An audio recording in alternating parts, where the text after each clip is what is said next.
Bernie Sanders lags Hillary Clinton in introducing himself to black voters.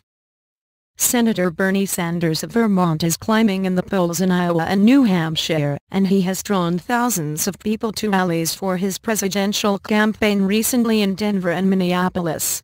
But the shooting last week in Charleston, South Carolina, has highlighted a daunting obstacle he faces in the Democratic primary contest. Black voters have shown little interest in him.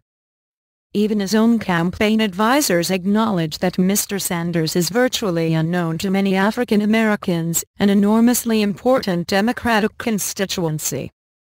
Though he led sit-ins as a civil rights activist in the 1960s, helped the Reverend Jesse L. Jackson Sr. pull off a surprising campaign victory in Vermont in 1988, and espouses liberal policy ideas broadly popular with many Democrats, Mr. Sanders has had little direct experience with black voters as a politician in a state that is 95% white, and they have been largely absent from his campaign events so far.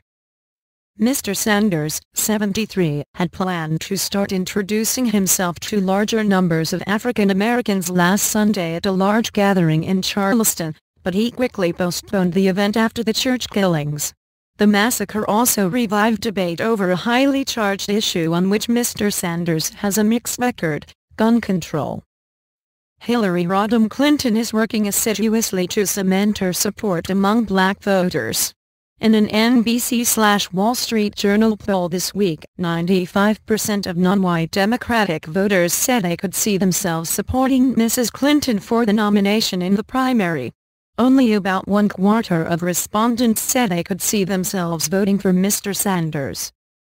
And Mrs. Clinton is hardly sitting still. She has spoken out assertively on race relations and gun control over the past week, and she visited a black church on Tuesday near Ferguson, Mo, where the killing of an unarmed black man by a white police officer in August ignited protests. Mr. Sanders has lamented the ugly stain of racism that still taints our nation, but he has yet to take the subject on in a forceful way. Given the makeup of the Democratic primary electorate, Mr. Sanders' capacity to win support among blacks represents a test of his relevance. It will help determine whether he can drain many votes from Mrs. Clinton or is bound to be merely a nuisance candidate with a following among the most ideologically driven liberal whites. Mr. Sanders' advisors concede that Mrs. Clinton is more familiar and popular among black Democrats, but they say his background and views will allow him to speak credibly to African Americans in places like Charleston, Ferguson and elsewhere. His struggle, they say, is to introduce himself swiftly and on a broad scale so that his remarks resonate and have an impact. We are reaching out, but it's no secret that Bernie represents a state that is heavily Caucasian, and his decades of work on issues of importance to African Americans aren't he known amid the national conversation on race that is underway, said Jeff Weaver, Mr. Sanders' campaign manager. I don't think it is presumptuous of him to speak out on these issues. And his message, the need for more good-paying jobs and opening up higher education regardless of wealth and family background, will have strong appeal with African Americans and many other voters. The challenge facing Mr. Sanders as a Ben and Jerry's candidate seeking the nomination of President Obama's party was on vivid display last month in Burlington, Vermont, at his first campaign rally. Nearly all the speakers who preceded him, including the two ice cream entrepreneurs, were white, as were nearly all the supporters, many of them in tie-dyed clothes, who thronged a park on the shores of Lake Champlain. His Yeremiads about campaign finance overhaul and climate change inspired cheers and ovations. But he made no mention of problems of deep concern to many African Americans, like policing, gun control, racial inequities, or the high numbers of black men in prison. The Bernie Sanders voter is still a Volvo-driving, financially comfortable liberal who is pretty much white, said Paul Maslin, a pollster who worked for the 2004 presidential campaign of Vermont's last Democratic contender, Howard Dean. I don't see how Bernie takes large numbers of black voters away from Hillary Clinton, and he needs to if he wants any shot at the nomination. David Axelrod, formerly Mr. Obama's chief strategist, noted that insurgent Democrats like Gary Hart and Mr. Dean, who were able to win over many white voters, fell short because they could not attract blacks. There is no doubt she understands coalition politics and she is burnishing her coalition, Mr. Axelrod said of Mrs. Clinton. You have to have a track record and some roots in these communities, and she does. Mr. Sanders, in a recent interview, said he believed his call for a political revolution to change an array of policies, such as ending tuition at public colleges, could win over black voters in the months ahead.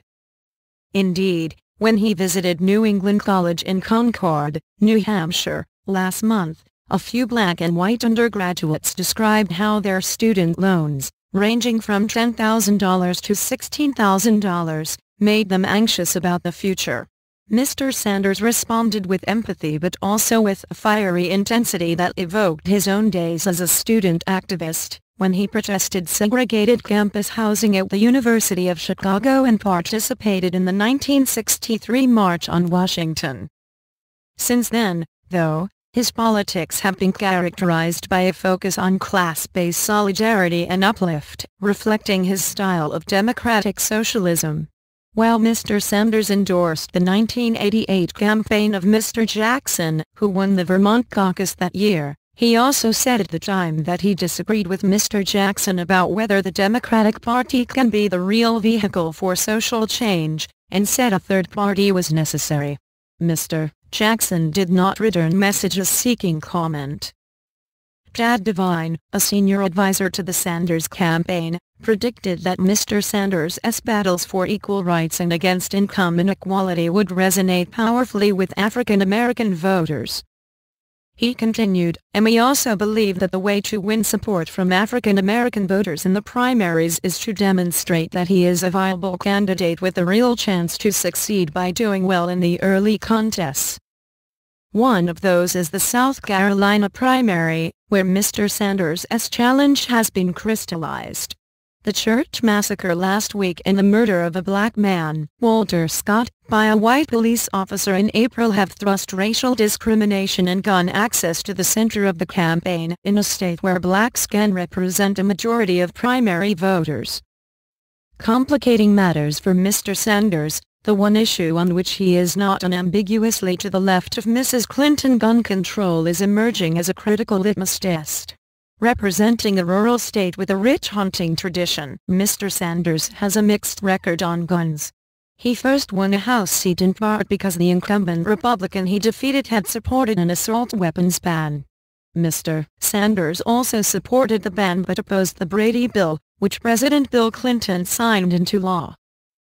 By contrast, Mrs. Clinton has moved aggressively to emphasize her support for gun restrictions since the Charleston shootings, saying in an interview last week, "Let's just cut to the chase, it's guns." Mrs. Clinton, mindful of the biracial coalition Mr. Obama built in South Carolina in 2008 when he handed her a stinging loss, has already visited its African American population centers twice. Mr. Sanders has yet to reschedule his first trip. "She is talking about the issues we care about," said Bakari Sellers, a former South Carolina state representative who is black and is supporting Mrs. Clinton. "Whether it's voting rights or police reform, Hillary is attacking them head-on." As for Mr. Sanders, he said, "I am not hearing Bernie Sanders' name at the barber shops.